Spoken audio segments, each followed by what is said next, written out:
ملک میں تباہ کن زلزلے کو گزرے 11 سال ہو گئے اور زلزلے کے شہداء کو خراج عقیدت پیش کرنے کے لیے مختلف شہروں میں تقاریب کا اہتمام کیا گیا ہے۔ 8 اکتوبر 2005 کے ہولناک زلزلے سے آزاد کشمیر میں 1 لاکھ افراد شہید جبکہ 15 لاکھ سے زائد بے گھر ہوئے تھے۔ 8 اکتوبر 2005 کے زلزلے کی یاد میں مرکزی تقریب آزاد کشمیر کے KH خورشید اسٹیڈیم مظفرآباد میں منعقد ہوئی، جہاں زلزلے کے وقت یعنی صبح 8:52 پر سائرن بجائے گئے۔ متاثرین زلزلہ کی یاد میں 1 منٹ کی خاموشی اختیار کی گئی۔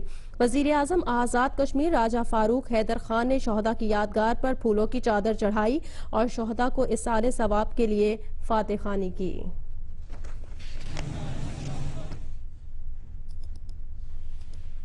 ابھی آپ کو بتائیں 8 اکتوبر 2005 کو بالاکوٹ شہر میں آنے والے زلزلے کو آج 11 سال بیت گئے ہیں، لیکن شہر کی دوسری جگہ منتقل نہیں کیا جا سکا اور بالاکوٹ کے لوگ ابھی بھی ریڈ زون میں زندگی گزارنے پر مجبور ہیں۔ اسی متعلق مزید جانیں گے جیو نیوز کے نمائندے زرغون شاہ سے جو اس وقت بالاکوٹ میں موجود ہیں۔ زرغون بتائے گا آپ اب کیسے دیکھ رہے ہیں لوگوں کے معمولات زندگی یہاں پر؟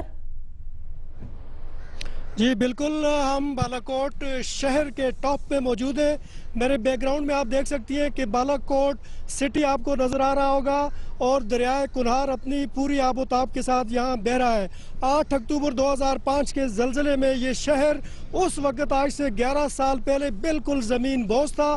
یہاں ہر طرف لاشیں ہی لاشیں تھی، آہو بکا تھی، چیخ و پکار تھی اور زخمی تھے اور کوئی پرسان حال نہیں تھا۔ یہ شہر اس وقت پورا ملبے کا ڈھیر تھا۔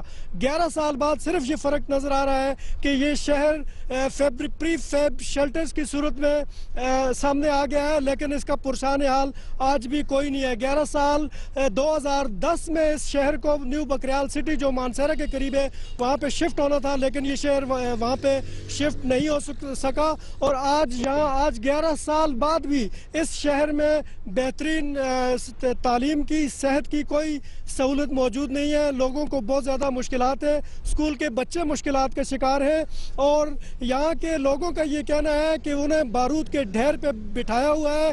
یہ شہر ابھی بھی تقریباً 3 جو فالٹ لائن ہے جو ابھی تک ایکٹیو نہیں ہے ان کے اوپر ہے۔ یہاں اس کو ریڈ زون ڈکلیئر کیا گیا تھا اور یہاں منع کیا گیا تھا کسی بھی رہائش سے، لیکن لوگ پھر کہاں جائیں؟ نہ وہ بکریال سٹی منتقل ہو سکے، نیو بالاکوٹ سٹی بھی نہیں جا سکے اور کہیں اور بھی ان کا رہنے کا کوئی بندوبست نہیں ہوا۔ آج 11 سال سے یہ لوگ اس ریڈ زون میں اس بارود کے ڈھیر پر زندگی گزارنے پہ مجبور ہے اور سیوک فیسلٹیز کی کوئی بھی یہاں پہ پروویژن نہیں ہے، نہ تعلیم کا کوئی بندوبست ہے، نہ صحت کی سہولیات یہاں پہ دی گئی ہیں۔ اور افسوس کی بات یہ ہے کہ جب یہ سہولیات نہیں دی گئی، 11 سال بیت گئے ہیں لیکن زندگی اب تک متاثر ہے۔ زرغون شاہ بہت شکریہ، آپ نے اپڈیٹ کیا۔ 8 اکتوبر 2005 کے زلزلے کو گزرے 11 سال ہو گئے لیکن متاثرین بالاکوٹ کے مسائل حل نہ ہو سکے۔ دیکھتے ہیں کوثر سلیم بنگش کی رپورٹ۔ زلزلے سے سب سے زیادہ متاثر ہونے والا شہر بالاکوٹ، جس کے باسی 11 سالوں سے انتظار میں ہیں کہ شاید ان کے مسائل حل ہو جائیں، لیکن ان کے سر پر آج بھی نہ تو پختہ چھت ہے اور نہ علاج کے لیے اسپتال۔ بچے بھی خیموں میں رول رہے ہیں۔ 11 سال مکمل ہونے کو ہم لوگ اسی جو ہمیں شیلٹر 3 سال کے لیے دیے گئے تھے تو ہم لوگ انہی میں گزر بسر کر رہے ہیں۔ اور اس کے بعد ہاسپٹل ہے تو THQ ہاسپٹل ہے بالاکوٹ کا، وہ ابھی تک تعمیر نہیں ہوا اور اس میں کوئی بھی ایمرجنسی کی صورت میں کوئی بھی طبی سہولت کے لیے بھی ہمارے پاس انتظامات نہیں ہوتے۔ سکولوں کے حوالے سے بھی اعلانات ہوتے رہے، کچھ تو بنے لیکن زیادہ تر سکول ہمارے جو ہیں وہ ابھی تعمیر نہیں ہوئے اور بچے شیلٹروں میں اور ٹینٹوں میں تعلیم حاصل کر رہے ہیں۔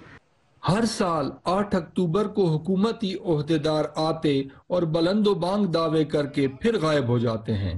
ریڈ زون کے شیلٹر میں پیدا ہونے والا بچہ 11 سال کا ہو چکا لیکن بالاکوٹ کا کوئی مسئلہ حل نہ ہو سکا، اس لیے متاثرین نے بھی آخری حد تک جانے کا فیصلہ کر لیا ہے۔ یہی حال ہے کہ ہم اپنے بچوں کو لیں اور پشاور اور اسلام آباد کے ان ایوانوں کے سامنے جا کے بیٹھ جائیں اور اس وقت تک بیٹھے رہیں جب تک ہماری بکریال سٹی کا کوئی نتیجہ خیز کوئی حل نہیں نکلتا۔ متاثرین کا مطالبہ ہے کہ ان کے لیے قائم ہونے والے تمام اداروں کے آفیسر سے 11 سال تک حاصل کردہ بھاری تنخواہیں اور دیگر مراعات واپس دی جائیں کیونکہ وہ اپنے فرائض ادا نہیں کر سکے۔ کوثر سلیم بنگش، جیو نیوز، بالاکوٹ، ضلع مانسہر۔